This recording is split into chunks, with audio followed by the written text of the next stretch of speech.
Hey everybody, how's it going today? Hope you're all doing really good. Today I'm just kind of noodling. I'm doing some productive noodling, as I'm gonna probably start to call it, hopefully, because I'm gonna try to do this more often. When you pick your guitar up, and there's usually one thing you do instantly, as something like that, or whatever it is, we all have one, right? And then that stuff will kind of go on for 15, 20 minutes. I'll go through all the scales and all that crap too, but and I usually blow 15 to 20 minutes right there, which is okay. I'm warming up, getting my chops, together, and trying to keep things together at least. But I'm going to start taking something new. Instead of noodling, I'm going to take something that I'm working on, and I'm going to work on that for the first 15 or 20 minutes when I'm playing. So this is something that I've been messing around with a little bit, trying to learn these two-note harmony things. They're all over the fretboard, so if we're in the key of E here, just playing a block chord, okay? So there's one instantly. That's a cool one. That's good in blues too. So if you're playing that E block chord, if you grab the G string and the E string and the ninth fret, and then slide them down to the 7th, or slide them back and forth, right? Okay, so if you get that, here's another cool little thing you can do behind it. Okay, let's work on that one. That one's pretty cool. So we got that. So I slid up from the 7th to the 9th on the G string and E string, same fret, right? So when I get up there, I pluck it, and then when I get up there, so you pluck it to start, slide it up, and then you pluck it again, and you pull it back down, right? So that's something to kind of get that smoothed up first, right?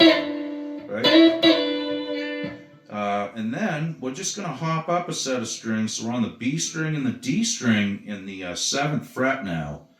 Now this is a cool little thing. So we're going to slide that one up too. Same thing, pluck it, both notes. Then we're going to take our pointer finger and we're going to hit the E string in the 7th. Okay? That note, B note. Okay, so you got... Now we're going to pluck this D and B again and slide it down immediately. And then we're going to go to this shape, which is the B string in the 5th, and the D string is in the 6th, which is E. Again, right? We're playing an E, so we have to resolve to that, or it's going to sound a little weird. So we've got this.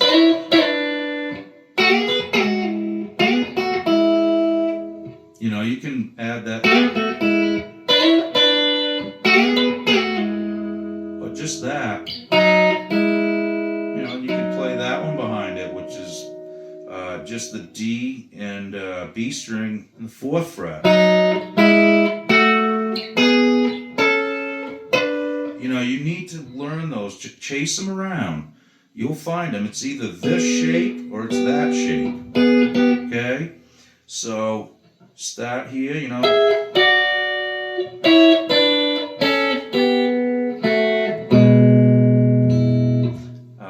I might have messed that one up, but they're everywhere, Just use different sets of strings and find them. So here if we start on the A string in the 11th, and the G string would be in the 9th. So I'm just going to play those two notes. I'm going to slide them down a whole step. Okay, so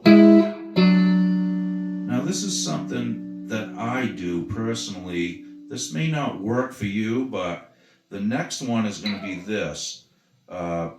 The A string will be in the 7th, and the G string will be in the 6th fret. And I'm playing it with my ring finger and pointer finger still. So I went from this. What I'm doing is just shrinking the grip. So I'm a whole step apart here. When I come down here, my pointer finger is only a half step away from the A string. Okay, so some people might want to play it like this with your middle finger and your pointer finger. I find it, for me, I've gotten used to it. Then the next one, I just spread the grip back out, so. And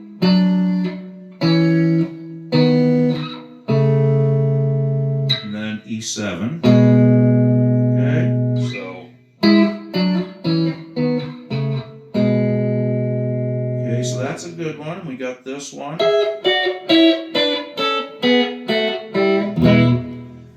There's more here, you know. There's E again. Some really nice stuff to noodle with. And I'm starting to remember where the patterns are a lot better now.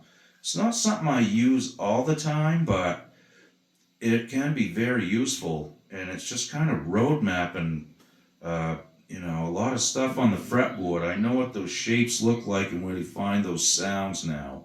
So that's kind of a good thing to noodle with. I'm going to start doing that for like 10 or 15 minutes, and then I'll probably go back to that stuff. But I guess I need practice on that too.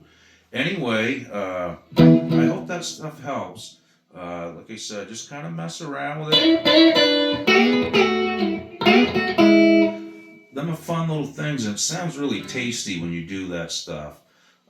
You know, it's not something that a lot of guys are real proficient in either. You know, I'm picking that with a pick and playing it with my ring finger usually, or middle finger, either one. Whatever feels good to you. I'm using my middle mostly here.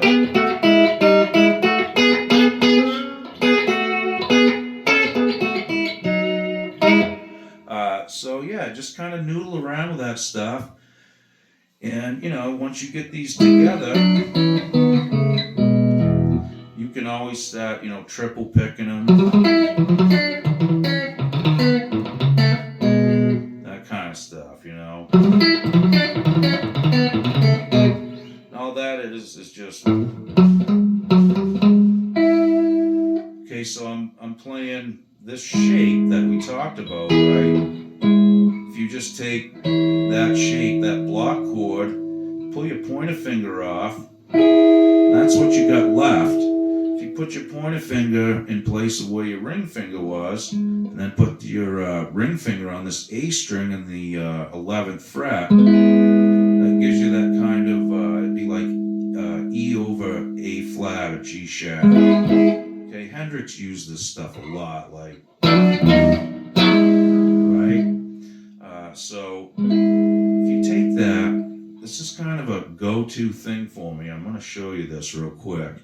So this is about major pentatonic stuff. So if you want it to feel happy and upbeat, and the song requires it, this is just a really cool go-to thing that will keep you out of trouble. So if you know where this bar chord is, and you do what we just said, play that E over A flat, right? Well, now all this stuff between the 11th fret and the 9th fret are all free game for major pentatonic. So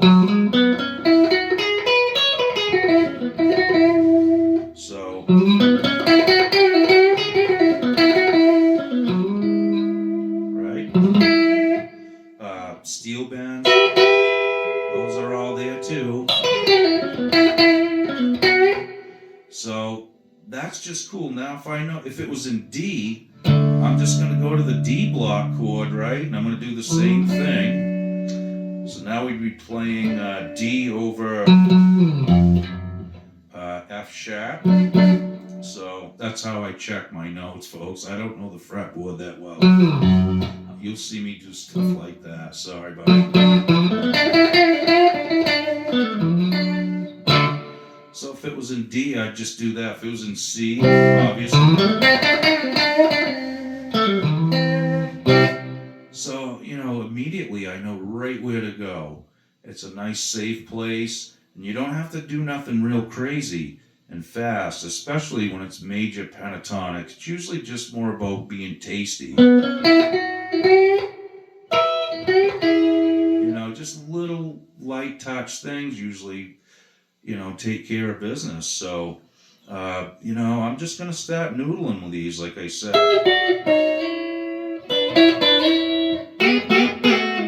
And those slide things.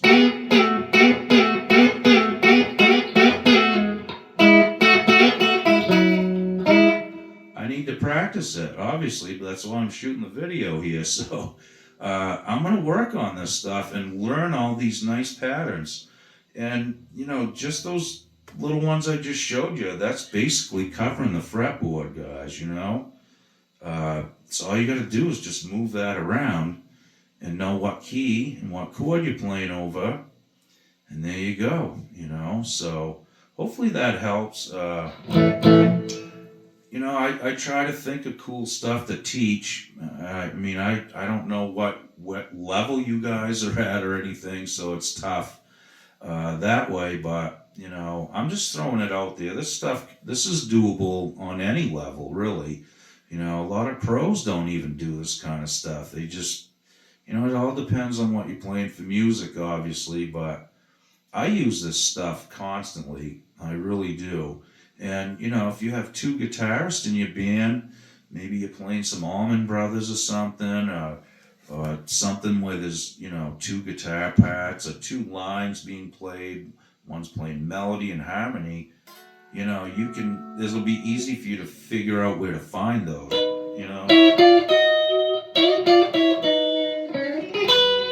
It's, it's a good piece of business to have under your belt. I really, really believe that.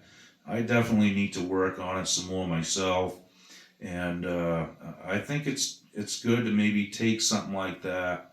Like I said, when I first sit down, I'm going to try to mess with that for the first 15 minutes. And, it's easy. It's really not a big hand cramping, thing, playing that kind of stuff. My hand feels really good, and I'm kind of loosened up now from playing it. So I thought I'd pass that along anyway, and hopefully that's of some use to you folks. And, like I said, it does help. Once you remember those patterns and memorize them, it does kind of give you some, like, familiar places on the fretboard. So if you're taking off on another planet with the band you're in and everybody's on that night, that stuff can come in handy, because you might run out of stuff in the first 2.5 minutes of a guitar solo, and they want you to keep space trucking.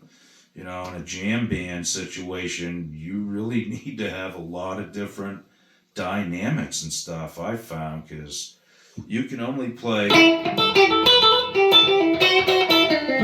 That doesn't work all night. It doesn't. It's fun to play, but you need to have, it depends, like I said, on the music you're playing. I have played in a lot of jam band situations, so I've always tried to keep a broad palette of stuff, maybe too broad, and I don't pay enough attention to certain ones, I guess is what I'm getting at. So I'm going to work on my weak points first in my first, like I said, 15 or 20 minutes of practicing. And, maybe just by me saying that might stir you guys to, work on your stuff first too.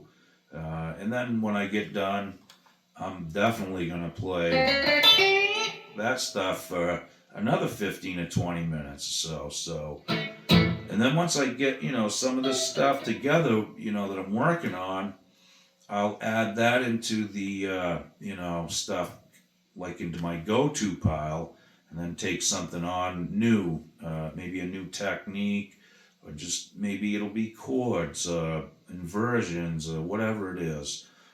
So I just thought I'd share this with you guys, and I hope it helps. And keep practicing. I need to. I know that. All right, we'll see you guys real soon. Be good. Okie doke.